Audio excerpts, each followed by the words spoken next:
21শে ফেব্রুয়ারি ভাষা আন্দোলনের স্মৃতি বিজড়িত একটি দিন, কিন্তু আজকের দিনে বাংলাদেশের রাজনীতিতে একটি নতুন ইতিহাস সৃষ্টি হয়েছে। প্রথমবারের মতো বিরোধী দলীয় নেতা এবং আমিরে জামায়াত ডাক্তার শফিকুর রহমানের নেতৃত্বে জামায়াতে ইসলামী শহীদ মিনারে ফুল দিয়েছে। শুধু ফুল দেওয়াই নয়, তারা শহীদ বেদিতে দাঁড়িয়ে শহীদদের রুহের মাগফিরাত কামনা করে হাত তুলে দোয়াও করেছেন। এরপর তারা আজিমপুর কবরস্থানে গিয়ে কবর জিয়ারত করেছেন। এটি জামায়াতের রাজনীতিতে একটি বিশাল প্যারাডাইম শিফট বা যুগান্তকারী পরিবর্তন। কিন্তু এই ঐতিহাসিক এবং অন্তর্ভুক্তিমূলক কাজের পর সোশ্যাল মিডিয়ায় শুরু হয়েছে সমালোচনার ঝড়। বামরা বিষয়টিকে অতিরঞ্জিত করছে। একদল অতি আবেগী মানুষ ধর্ম গেল, ফতোয়া গেল বলে চিৎকার শুরু করে দিয়েছেন। তারা বলছেন, শহীদ মিনারে ফুল দেওয়া তো বিজাতির সংস্কৃতি, জামায়াত কেন সেখানে গেল? ভাই, একটু থামুন। এত আবেগী হওয়ার কোনো দরকার নেই। আগে ইসলাম, পরে রাজনীতি, এই কথা আমরা সবাই মানি, জামায়াতও মানে। কিন্তু রাষ্ট্র কি আবেগে চলে নাকি বাস্তবতায়? আসুন সেই হিসাবটা মেলাই। যারা আজ ফেসবুকে বসে ফতোয়া দিচ্ছেন, তাদের কাছে আমাদের একটা খুব সাধারণ প্রশ্ন: রাষ্ট্রীয় আচার ও সংস্কৃতি কি একদিনে বদলানো সম্ভব? 53 বছর ধরে বাংলাদেশের রাষ্ট্রীয় কাঠামোতে 21 ফেব্রুয়ারিতে শহীদ মিনারে ফুল দেওয়ার যে রীতি চলে আসছে, আপনি কি চাইলেই সেটা কালকেই বন্ধ করতে পারবেন? আর সেই সংস্কৃতি বদলাতে হলে তো শুধু ফেসবুকে বড় বড় ফতোয়া দিলেই হবে না, বাস্তব উদ্যোগ নিতে হবে। আপনি যদি রাষ্ট্রীয় কাঠামোর ভেতরেই না ঢোকেন, আপনি যদি মূলধারার রাজনীতির অংশই না হন, তবে আপনি সংস্কৃতি পাল্টাবেন কিভাবে?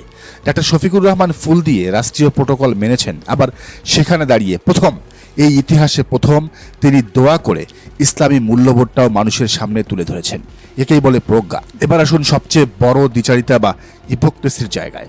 একদিকে হেফাজতে ইসলাম এবং তাদের আমির নির্বাচনের আগে প্রকাশ্যে ফতোয়া দিয়েছিলেন জামায়াতকে ভোট দেওয়া হারাম। খুব ভালো কথা, আপনারা তো জামায়াতকে ইসলামী দল মনেই করেন না, স্বীকৃতিই দেন না। বিএনপিকে আপনারা ইসলামী দল মনে করেন, তাদের শপথ অনুষ্ঠানে গিয়ে আপনারা হাজিরা দেন। তাহলে এখন জামাত শহীদ মিনারে ফুল দিল নাকি রাষ্ট্রীয় আনুষ্ঠানিকতায় অংশ নিল, এইসব নিয়ে প্রশ্ন তোলার সুযোগ আপনাদের থাকে কিভাবে? যাদের আপনারা বাতিল বলে ঘোষণা করেছেন, তাদের কাজ নিয়ে আপনাদের এত মাথা ব্যথা কেন? যেটা নিজেরা মানেন না, সেটা নিয়ে অন্যকে আক্রমণ করা আসলে এক ধরনের নোংরা দ্বিচারিতা। আপনারা আসলে চান জামাত মূলধারা থেকে বিচ্ছিন্ন হয়ে থাকুক, যাতে আপনাদের ধর্ম ব্যবসাটা টিকে থাকে। যারা জামাতকে ছবক দিচ্ছেন, তাদের রাজনৈতিক অবদানটা একটু মূল্যায়ন করা যাক। এই রাষ্ট্রীয় সংস্কৃতি পরিবর্তনের জন্য এই যে শহীদ মিনারে ফুল দেওয়া, এটা পরিবর্তন করার জন্য কি কখনো সব ইসলামী দল এক হয়ে মাঠে ছিল? রাষ্ট্রীয় কাঠামো গড়তে, একটি ইসলামী রাষ্ট্র প্রতিষ্ঠা করতে কে বাস্তব দায়িত্ব নিয়েছে? আপনারা ইসলামী রাষ্ট্র প্রতিষ্ঠায় কখনো কোনো পলিটিক্যাল সহযোগিতা করবেন না, ফতোয়া দিবেন। আপনারা কোনো বাস্তব উদ্যোগ নেবেন না।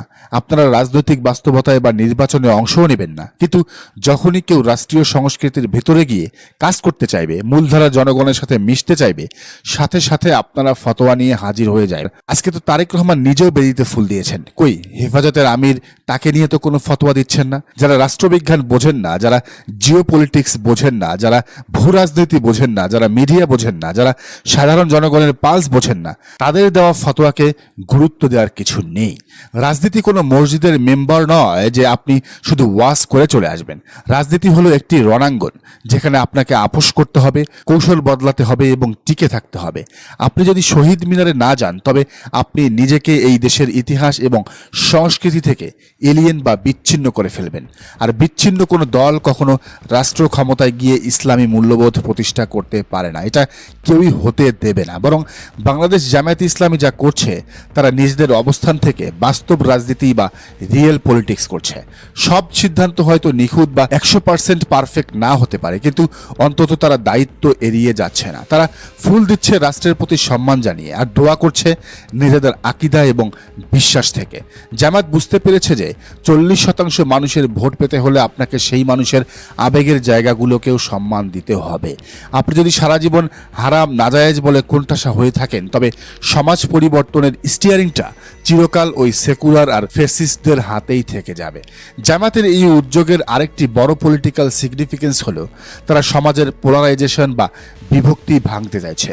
এতদিন শাহবাগী আর সেকুলাররা বলে আসতো, জামাত তো 21শে ফেব্রুয়ারি মানে না, ওরা দেশ বিরোধী, ওরা স্বাধীনতা বিরোধী। আজ শহীদ মিনারে গিয়ে ডাক্তার শফিকুর রহমান ওই সেকুলারদের সেই দীর্ঘদিনের তৈরি করা ফলস ন্যারেটিভ বা মিথ্যা বয়ানটাকে এক নিমিষেই ধ্বংস করে দিয়েছেন। এখন আর কেউ বলতে পারবে না যে জামাত জাতীয় দিবসগুলোকে সম্মান করে না। জামাত প্রমাণ করেছে তারা শুধু একটি ইসলামিক দল নয়, তারা একটি পিওর ন্যাশনালিস্ট বা জাতীয়তাবাদী দলও বটে। নতুন প্রজন্ম বা জেনজি চরমপন্থা পছন্দ করে না, তারা লজিক বোঝে, তারা সম্মান বোঝে। জামাত যখন শহীদ মিনারে গেল তখন তরুণ প্রজন্ম বুঝতে পারল যে এই দলটি আধুনিকতা এবং ধর্মীয় মূল্যবোধের একটি চমৎকার ব্লেন্ডিং বা মিশ্রণ করতে জানে। এই যে সফট পাওয়ার, এই যে মানুষের মনে জায়গা করে নেওয়া, এটাই হলো আগামী নির্বাচনে জেতার সবচেয়ে বড় হাতিয়ার। ফতোয়া দিয়ে আপনি হয়তো 100 জন অন্ধ অনুসারী পাবেন, কিন্তু শহীদ মিনারে গিয়ে আপনি লাখো সাধারণ তরুণদের হৃদয় জয় করে নিয়েছেন। এই হৃদয় জয় করার মাধ্যমে সামনে ক্ষমতায় এসে যদি শহীদ মিনারের এই আচার আচরণটা পরিবর্তন করা যায়, তাহলে সমস্যা কোথায়? যারা কিবোর্ড ওয়ারিয়র হয়ে বা কিবোর্ড যোদ্ধা হয়ে সারাদিন শুধু অন্যের ভুল ধরছেন, তাদের এই অহেতুক সমালোচনা বন্ধ করা উচিত। আপনারা যদি এতই বোঝেন, তবে নিজেরা একটি দল গঠন করে রাষ্ট্র ক্ষমতায় গিয়ে দেখিয়ে দিন কিভাবে একদিনে রাষ্ট্রীয় সংস্কৃতি পাল্টানো যায়। আর যদি সেটা না পারেন, তবে অন্তত যারা কাজ করছে, যারা দায়িত্ব নিয়ে পথ চলছে, তাদের পথে বাধা হয়ে দাঁড়াবেন না। ইসলামের ইতিহাসে কৌশলগত কারণে অনেক সময় আপাত দৃষ্টিতে অপছন্দনীয় কাজও করতে হয়েছে। হুদায়বিয়ার সন্ধি তার সবচেয়ে বড় প্রমাণ। আজকে যারা ফতোয়া দিচ্ছেন, তারা নবীর সেই প্রজ্ঞা থেকে কিছুই শেখেননি। জামায়াত ইসলামী আজ প্রমাণ করেছে যে তারা একটি পরিণত, বিচক্ষণ এবং দায়িত্বশীল রাজনৈতিক দল। তারা আবেগে গা ভাসিয়ে দেয় না, আবার নিজেদের বিশ্বাস থেকেও সরে আসে না। বাস্তবতা বুঝে কথা বলা আর দায়িত্ব নিয়ে পথ চলাই এখন সবচেয়ে জরুরি। ফতোয়াবাজদের কথায় কান না দিয়ে দেশের বৃহত্তর স্বার্থে জামাতের এই ইনক্লুসিভ রাজনীতিকে সাধুবাদ জানানো উচিত। একটু ঠান্ডা মাথায় চিন্তা করুন তো, আমিরে জামাত যদি আজ বিরোধী দলীয় নেতা হিসেবে শহীদ মিনারে না যেতেন, তাহলে কি হতো? তাহলে এই একই মানুষেরা এবং পুরো বাংলাদেশের সেকুলার মিডিয়া এবং বিশ্ব রাজনীতির মোড়লরা মিলে বিলাপ শুরু করত। তারা বলতো, দেখুন, জামাত এখনো স্বাধীনতা মানে না, ভাষা আন্দোলন মানে না, তাদের এই দেশে থাকার কোনো অধিকার নেই, তাদেরকে হত্যাযোগ্য করে তুলত। জামাতের রাজনৈতিক পথ চলাটা সত্যিই কণ্টকময়। তারা যেদিকেই মোড় নেবেন সেদিকেই কাঁটাবিদ্ধ হবে। আপনি যদি মূলধারার রাজনীতি করতে চান, তবে আপনাকে রাষ্ট্রের এই বাস্তবতাগুলোকে মেনে নিতেই হবে। যারা আজ ঘরে বসে কিবোর্ড টিপে ফতোয়া দিচ্ছেন, তাদের এই ডাবল স্ট্যান্ডার্ড বা দ্বিচারিতা সত্যিই হাস্যকর। তর্কের খাতিরে যদি আমরা ধরেও নেই যে শহীদ মিনারে যাওয়া বিতর্কিত, তবু একটা কথা মাথায় রাখতে হবে। ডক্টর শফিকুর রহমান আজকে সেখানে শুধু জামায়াতের আমির হিসেবে যাননি, তিনি গিয়েছেন একটি রাষ্ট্রের বিরোধী দলীয় নেতা হিসেবে। বিরোধী দলীয় নেতা জাতীয় দিবসগুলোতে শহীদ মিনারে বা স্মৃতিসৌধে যাবেন, এটা একটি রাষ্ট্রের ঐতিহ্য এবং নিয়ম, এটা আইন, এটি রাষ্ট্রীয় প্রোটোকল। ডক্টর শফিকুর রহমান যদি আজ শহীদ মিনারে না যেতেন, তবে তাকে সাংবিধানিক দায়িত্ব অবহেলার দায়ে অনেক বড় আইনি এবং রাজনৈতিক সমালোচনার সম্মুখীন হতে হতো। যারা রাজনীতি বোঝেন না, তারাই শুধু একটি রাষ্ট্রীয় প্রোটোকলকে ধর্মীয় ফতোয়ার চশমা দিয়ে দেখার চেষ্টা করছেন। আজকের দিনের সবচেয়ে বড় এবং ঐতিহাসিক অর্জনটা কি জানেন? ভাষা শহীদদের আত্মার মাগফিরাত কামনায় শহীদ মিনারে দাঁড়িয়ে দোয়া এবং মোনাজাত করেছেন। মৃত মানুষের জন্য শুধু ফুল দিয়ে শ্রদ্ধা জানানোটা কোনো ইসলামিক কালচার নয়। মৃত মানুষের যা সবচেয়ে বেশি প্রয়োজন তা হলো দোয়া।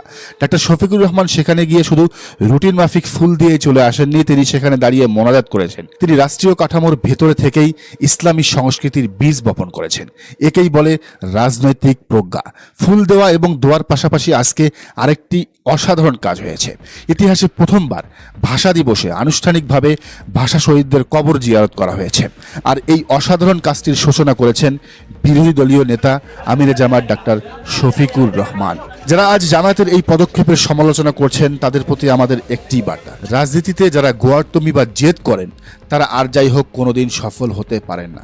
রাষ্ট্র চালাতে হলে, সমাজের গভীরে পরিবর্তন আনতে হলে আপনাকে মানুষের সাথে মিশতে হবে, তাদের সংস্কৃতির ভিতরে ঢুকে সেই সংস্কৃতিকে পজিটিভ দিকে মোড় ঘোরাতে হবে। ডাক্তার শফিকুর রহমান আজ সেই সাহসী কথাই দেখিয়েছেন। দর্শক, বিষয়টিকে আপনি কিভাবে দেখছেন জানান মন্তব্যের ঘরে। আর এই চ্যানেলে নতুন হলে অবশ্যই সাবস্ক্রাইব করে বেল আইকনটি বাজিয়ে রাখুন।